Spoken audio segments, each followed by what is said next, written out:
Alright, I have a new concept of a genre for just gaming in general. As I've mentioned before, I had the idea of character games, which are basically all games, but on top of that, you can kind of bend it a little bit and combine it with career games. We have this weird kind of progression, but I also had the idea of profit games, where you're trying to manage things and squeeze profit. And so I'll combine these two ideas and I'm going to talk about it. But here's a thing that kind of inspired me to just push that one step forward. And it's just such a cool game that, Mojang came up with. And it's really inspiring because you really want to create a game and a program where you can just create things with decent level of programming tools, right? So these would be the tools, and you combine them into a program. It's very interesting. So it was very inspiring. But here's the kind of the idea of what I would call Warlord games, Warlord genre. It's kind of like a tribute to Warlord Battlecry.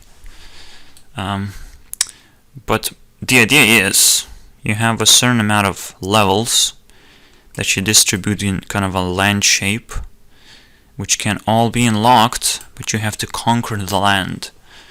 Just like in GTA San Andreas. That was like the coolest feature, actually, when you started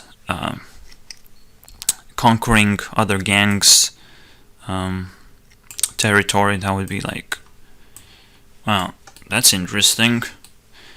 That was like a completely new perspective for the way you can play the game. And so, yeah, it's definitely inspiring to unlock new things, to unlock new levels by putting a lot of effort. Another game I would recommend is Gemcraft.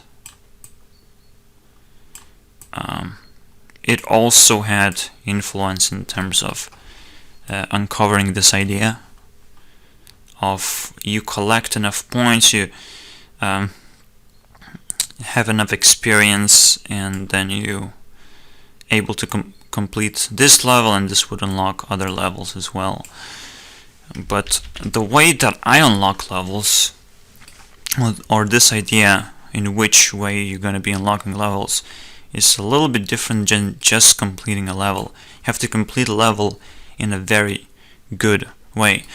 Just like I had the idea presentation of a ball running around, which is probably going to be recreated again, just out of voxels, right? That's what I'm going to be doing for, hopefully, really fast. I want to do this really fast so I would have a concept, because I already have the idea of a genre, and so I'm gonna try to recreate that. But it's just such a simple gameplay, and it can have those different elements where you can create a character. That's all I wanted. The ball to represent is some kind of character, and so there's going to be a character creation, characters competing with each other, just like in roguelike games. You have different characters that one may become boring, and then you just switch to another one, and you successfully complete a little bit more of levels. But it's not like you encourage to switch between characters. You mostly have a few favorites and you play around those, and some don't just feel like right, whatever. In Risk of Rain, you can see the example. You can see in Gungeon the example of just switching characters in roguelike type of gameplay. But I would go further and just combine a lot of things with that idea as well, because as I said, character games, that's what I focus upon, that every single game is based on you controlling the character. But at the same time, if you want to experience a game a little further, just like I would play Skyrim and I would switch characters constantly, trying to like experience different skill trees, different skill combinations, what could be more broken than the rest. Normally it's spell classes that would be a little bit easier to start with, and these little things that you kind of discover of how the game is balanced. This is what led me to kind of a little bit frustration, because Skyrim is a little bit weirdly balanced. The same way Fallout would be weirdly balanced. You just encounter a monster that can kill you in one hit sometimes, or just completely block your entrance because he just fucking appeared. God damn it, zombie, why you just kill me? They actually called ghouls though. Damn it. Yeah, I just had a really long run of Fallout as I play them as roguelikes, and they just like to spawn things right in your face, so I don't like that. So I didn't complete much, and Fallout is a bad example of character-based thing.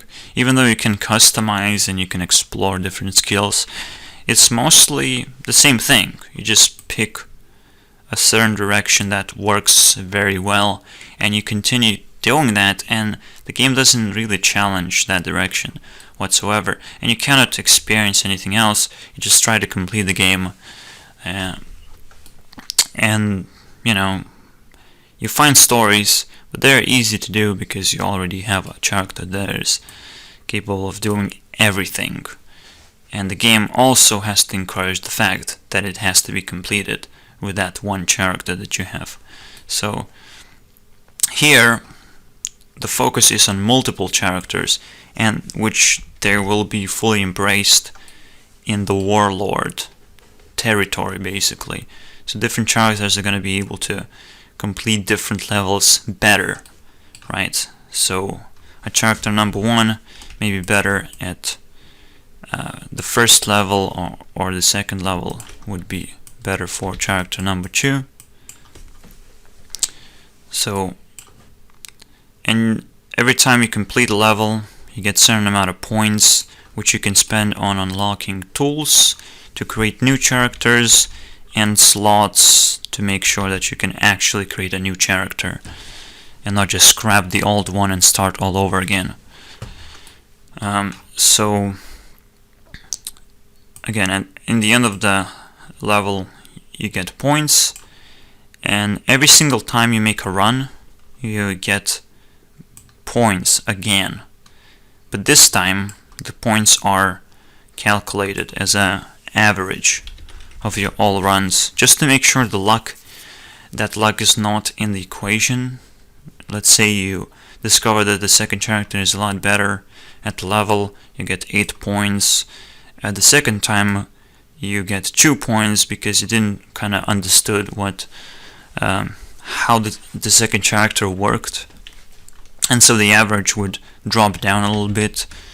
But the whole point is that these fluctuations are really bad for overall balance, because you might get a lot of points, you unlock a lot of stuff, but you wanted to just make another run, and all of a sudden you lose all the points. But the whole point is just to make sure there's this balance of average, because even if you get 8 points and you had a run with the first character, and it's probably not just one run, you get the average of just plus 3 points and minus 1, so it's not a big fluctuation if you are lucky. But the whole point is, when you have a lot of runs and you have a like 4.5 average with the second character and you have 2 points average, you can actually compare them very well. You just have to, you don't even have to have an equal amount of runs, but because luck is out of the equation, you can actually compare the characters. This is the whole point, really. This is the way that I would play Hearthstone as well in order to compare characters. That's very simple, right? This character wins, this character wins, and then you kind of see the score. But it's much more than that, because levels provide score as well, so it's much easier to compare the characters in certain environments. And at the same time, you can remove character influence. So as you're conquering the land and you're putting characters in different levels, you see that some characters are better than others, so you want to keep their influence instead of having the average, toned down by this 2, so you want to remove it. And you can do it. You can simply just remove character influence and increase the score. And this is the whole management system, basically, where you choose which characters should remain or something like that. Perhaps, I can say that you have to at least have 2 character influence on a certain point. There's so much flexibility in that, but that's basically the idea, I believe. So you unlock tools, you unlock new slots. That's the way you progress and create better characters. Better combination of tools results in better characters, better understanding of every single tool as you experimenting with the first character slot and experimenting with what levels have to offer. That's basically the roguelike start, but overall you're kind of conquering levels and trying to complete the whole game, but you cannot do it just with one character, just with one perspective of the game. And you can probably create very complex systems out of this, but I see like this is the genre. This is the sweet genre that I want to start with, and I hopefully gonna create a presentation soon of an actual game playing through all of these mentioned features. So thank you guys for watching. Hopefully this excites you as much as I am excited. And also try mentioned games, the Gemcraft, Warlord's Battlecry. Alright, see you guys. And also that stupid Minecraft programming, if you haven't already, because it's pretty cool. It's a pretty cool perspective of how you can put tools into a working thing.